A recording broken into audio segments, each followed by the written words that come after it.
বারবার কিন্তু মানবাধিকার হরণই হয়েছে।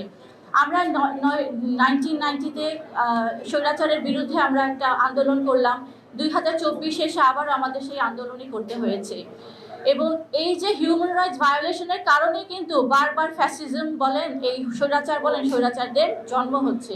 এই পরিবারের থেকে আমরা পেয়েছি জনাব ডেপুটি স্পিকার হুমায়ুন খান পান্নি, খুরম খান পান্নি, যিনি অ্যাম্বাসেডর ছিলেন। তো এই বাংলার এই ইয়েতে আপনার পাকিস্তানের যখন স্বাধীন হয় তখন সেই ওয়েস্ট পাকিস্তানের পলিটিক্সের একটা প্রভাব এই দেশেও ছিল, ইস্ট পাকিস্তানের ছিল। তখন আপনার এখানে যিনি প্রাইম মিনিস্টার ছিলেন জনাব নওয়াব আলী, বগুড়া যিনি মোহাম্মদ আলী, যিনি ছিলেন আমার পিতা জনাব মোহাম্মদ বাইজুদ খান পান্নির খালু, অর্থাৎ আমার দাদা। এবং ব্রিটিশ বিরোধী আন্দোলন যখন শুরু হয়, খেলাফত আন্দোলন, সেটার সূচনায় সেটার প্রতিষ্ঠাতাই ছিলেন জনাব ওয়াজেদ আলী খান পান্নি, আমার পূর্বপুরুষ। তো এই বঙ্গের সাথে, এই দেশের সাথে, এই বৃহত্তর এই সাইডের সাথে আমার পরিবারের একটা অতপ্রত একটা রাজনীতির সাথে একটা সবসময় একটা ছিল, যুগ একটা ছিলই, একটা কানেকশন সবসময় ছিল।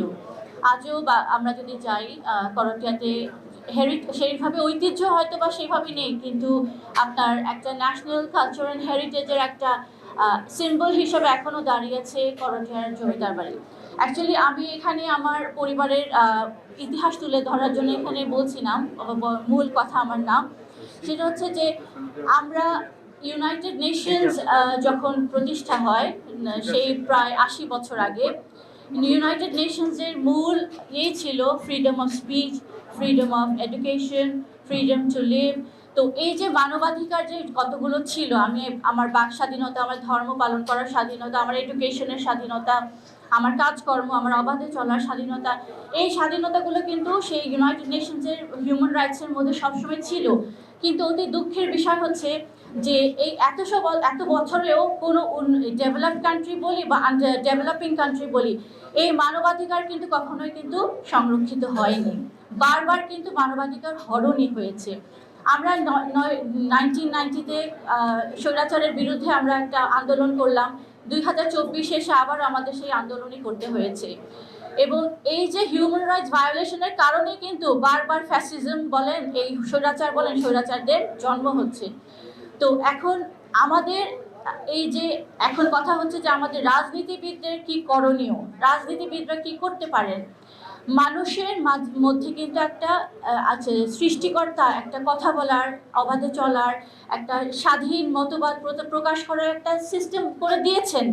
এখন রাজনীতিবিদরা যেটা করবেন সেটা হচ্ছে যে তাদের জায়গা থেকে তারা যে মূল যে বিষয়টা তাদের দেখতে হবে যে ন্যায় অন্যায়ের মানদণ্ড রেখে তাদের সব কিছুর ব্যাপারে একটা ফয়সলা নির্ধারণ করতে হবে। তাদের দেখতে হবে কারোর উপর অন্যায় হচ্ছে কিনা, কারোর উপর অবিচার হচ্ছে কিনা, কারো মানবাধিকার হরণ হচ্ছে কিনা। কারণ আমরা ধর্মীয়ভাবে কিন্তু আল্লাহকে বিশ্বাস করি, আমাদের পরকালে বিশ্বাস করি।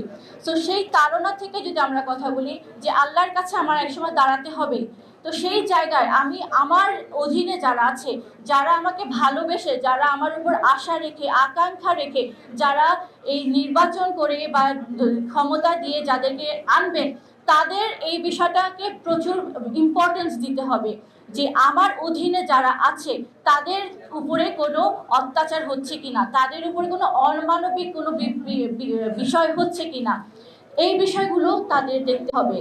এবং আমরা যেটা দেখতে পারি যে মানুষ কিন্তু সবসময় একটা প্রবণতা থাকে মানুষের মধ্যে ন্যায় অন্যায়। তো এইটা তো খুবই normal and it is very obvious যে আমরা ন্যায়টাকে আমরা প্রমোট করব, ভালো কাজকে প্রমোট করব, আর অন্যায় থেকে আমরা বিরত থাকবো এবং এটাকে আমরা অবভিয়াসলি এটাকে ডিমোটিভেট করব, মানুষ যেন প্রশ্রয় দিব না।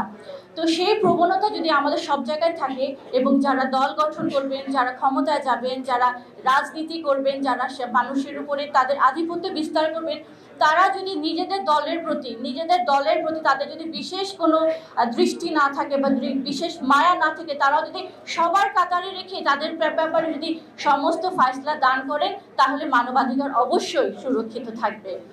এবং যারা ভবিষ্যতে আসবেন তাদের দুইটা বিষয় আমি মনে করি খুবই গুরুত্ব সহকারে বিবেচনা করার বিষয় হচ্ছে, একটা হচ্ছে ইউনাইটেড নেশনস দ্বারা যে লগুলো আছে, যে রাইটসগুলো দেওয়া আছে সেগুলো যেন ভায়োলেটেড না হয়, এবং আমরা আল্লাহ, রসুল এবং রসুল্লাহকে আমরা দেখেছি, আমাদের নবীকে দেখেছি, তিনি কিন্তু মানবাধিকার প্রতিষ্ঠা করার জন্য সংগ্রাম করেছেন।